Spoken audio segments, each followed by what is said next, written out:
Shalom, saudaraku yang kekasih dalam Tuhan kita Yesus Kristus.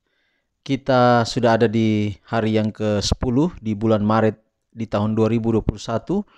Dan renungan kita untuk hari ini dengan judul kita masuk ke dalam perhentian Kristus. Kita masuk ke dalam perhentian Kristus. Saya ucapkan banyak terima kasih sebelum membacakan renungan untuk pagi ini kepada semua yang telah mengambil bagian dan mengikuti renungan ini. Biarlah kiranya renungan ini boleh menjadi berkat bagi saudara-saudara. Saudara mungkin sibuk, tidak sempat membacanya sendiri, maka saudara dapat mengikuti renungan ini. Dan jangan lupa untuk mendapatkan notifikasi atau pemberitahuan setiap pagi. Saudara jangan lupa untuk subscribe channel ini, sehingga saudara otomatis akan mendapatkan pemberitahuan setiap kali renungan pagi ini di-upload. Jangan lupa agar supaya saudara-saudara tidak ketinggalan video renungan harian setiap pagi. Sekali lagi judul kita hari ini, kita masuk ke dalam perhentian Kristus. Ibrani 4 ayat 9, jadi masih tersedia suatu hari perhentian, hari ke-7 bagi umat Allah. Sekali lagi Ibrani 4 ayat 9, jadi masih tersedia suatu hari perhentian, hari ke-7 bagi umat Allah. Kalau engkau mau belajar kelembutan dan kerendahan hati dalam sekolah Kristus, Ia pasti akan memberikan kepadamu ketenangan dan kedamaian.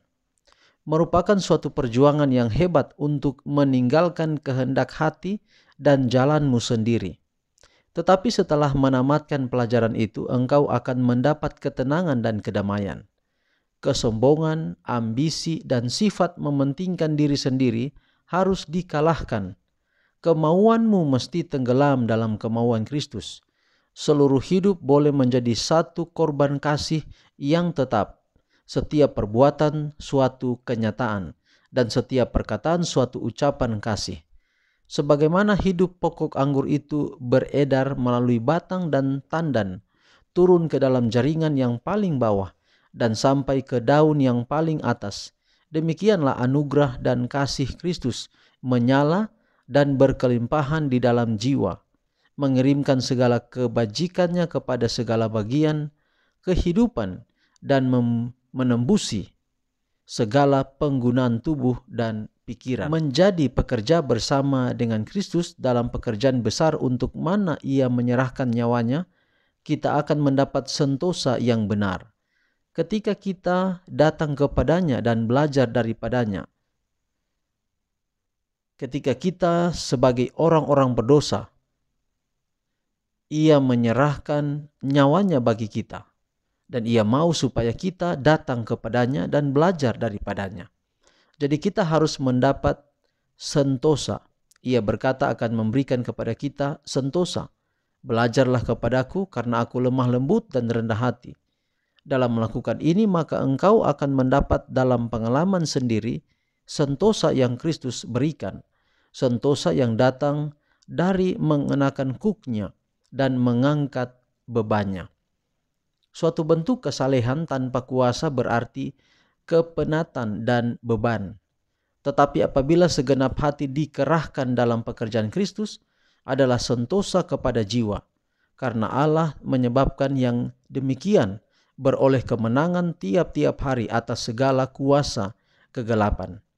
Allah menolong dia yang menyerahkan jiwanya kepada Tuhan sebagai khalik yang setiawan. Untuk mempelajari pelajaran yang Kristus ajarkan ialah suatu kekayaan terbesar yang para pelajar dapat peroleh. Sentosa datang kepada mereka dalam keinsafan bahwa mereka sedang berusaha untuk menyenangkan hati Tuhan. Saudaraku, kenapa kita perlu pergi beribadah ke gereja? Setiap seminggu sekali atau mungkin ada ibadah-ibadah tambahan lainnya. Mengapa? Pertanyaan ini juga sama dengan pertanyaan, kenapa kita mengembalikan 1/10 milik Tuhan dari penghasilan kita? Atau mengapa kita memberikan persembahan kepada Tuhan? Apakah uang-uang itu dikirim ke surga kepada Tuhan? Sebenarnya jawabannya sederhana. Kenapa kita pergi beribadah? Kenapa kita kembalikan persepuluhan? Kenapa kita memberikan persembahan? Bahkan kenapa kita memberikan hidup kita untuk pelayanan? Jawabannya adalah oleh karena kita selalu ingin mau bergantung kepada Tuhan. Kenapa kita pergi ke gereja?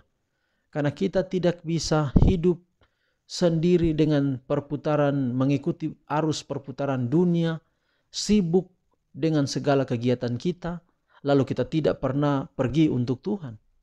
Maka ketika saya dan saudara pergi beribadah kepada Tuhan pada hari yang Tuhan tentukan, maka di sana kita menyatakan bahwa Tuhan, saya tidak bisa hidup tanpa Engkau. Ketika kita mengembalikan persepuluhan, 1/10 dari hasil tugas pekerjaan kita. Jadi seluruh gaji kita tidak kita gunakan sendiri, tetapi dari keseluruhan gaji kita, 10%-nya kita sisihkan untuk kembalikan yang Tuhan punya, berarti bahwa kita tidak bisa mencari uang. Kita tidak bisa bekerja sendiri tanpa Tuhan. Kita tidak dapat mendapatkan uang yang banyak tanpa Tuhan. Kita tidak dapat berkecukupan tanpa Tuhan. Jadi ketika kita pergi ke gereja, kita bergantung kepada Tuhan. Ketika kita kembalikan Tuhan punya dari 10% penghasilan kita, maka kita menyatakan bahwa Tuhan, saya tidak bisa dapatkan uang ini sendiri. Karena saya tahu uang ini datang daripada Tuhan. Jadi saudara, Tuhan memberikan kepada kita perhentian dengan Kristus supaya kita selalu bergantung kepadanya. Bagaimana saya dan saudara duduk dekat di kaki Yesus? Yaitu ketika kita bergantung kepada Tuhan, baik dalam beribadah, dalam mengembalikan persepuluhan, memberikan persembahan, bahkan hidup kita, bahkan hal-hal yang lain di dalam kehidupan kita. Baik, Tuhan kiranya akan memberkati kita di pagi hari ini dengan pekabaran ini. Saudara, mari kita akhiri di dalam doa. Kita berdoa, Tuhan terima kasih untuk waktu yang indah belajar firman Tuhan. Hari ini kami lebih mengerti lagi bahwa kami harus bergantung kepada Tuhan. Kenapa kami pergi beribadah ke gereja? Karena kami bergantung pada Tuhan. Kenapa kami mengembalikan persepuluhan? Karena kami menyatakan kami bergantung pada Tuhan, bahwa kami tidak bisa hidup sendiri tanpa Tuhan. Meteraikan firman-Mu di hati kami, ubah hidup kami menurut kehendak-Mu. Pimpin kami hari ini Tuhan dalam semua aktivitas kami, biarlah selalu kami ada dalam tangan Tuhan. Inilah doa kami, terpuji nama Tuhan, dalam nama Yesus kami telah berdoa. Amin. Saudaraku, demikian pekabaran kita pagi hari ini. Sampai jumpa besok. Tuhan memberkati kita semua. Shalom.